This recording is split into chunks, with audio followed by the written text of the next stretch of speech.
Welcome to Rise in Progress, a new video series by MSMS to keep you up to date on what's going on in Lansing and the important topics to your practice. First thing, we are back from summer break. So the legislator first had to figure out the budget. That's finally been done. It is done taking up all of the air in the room so we can move on to some other topics.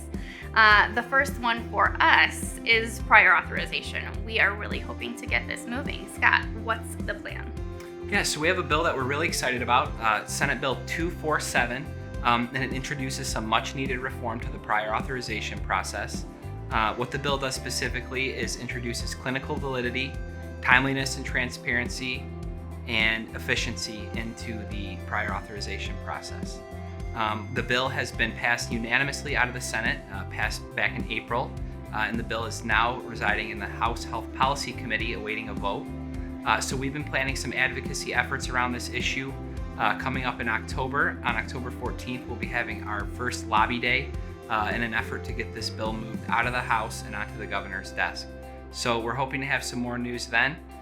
Kate, would you like to tell us a little bit more about what's going on with scope of practice? Yes, scope of practice is one that keeps coming back again and again. We hear about it from all of our members across specialties. We know it's an issue that can really affect the sustainability of your practice. So we are trying to get a bit more proactive instead of waiting for bills to come up and having something to fight or fix.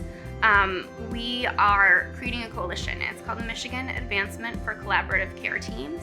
We're building that right now. The goal is to educate the public and the legislature about the importance of a physician-led care team and why that really does result in better patient care, high quality. So that is something we'll be continually working on for a long time to come. We specifically expect to hear some legislation regarding nurse practitioners and possibly physician's assistants, but that has not been introduced yet, so we don't have any specific language. We will stay tuned, and you can too. I think you get to tell us about telehealth, though. Yes. Which I loved during the pandemic. I didn't have to haul my toddler into the office all the time. Yes. So as you know, telehealth has been an emerging technology.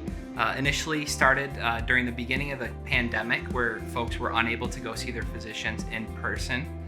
So it's become quite a robust technology that physician practices have been using now for all sorts of things.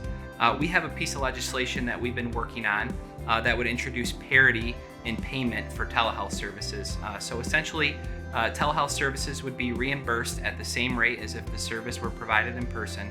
And that's in an effort to ensure that physician practices are able to remain sustainable and continue offering this service to their patients. And also just as a matter of convenience and quality for patients who need care delivered on the spot in their home or wherever they may be. So we've been working on some draft legislation, and we're hoping to see that introduced here in the next following couple of weeks, and we'll have more information for you when it is. On to you, Kate. All right, so I don't want to, but we do still have to talk about COVID. It has not gone anywhere, and it's kind of back in full force.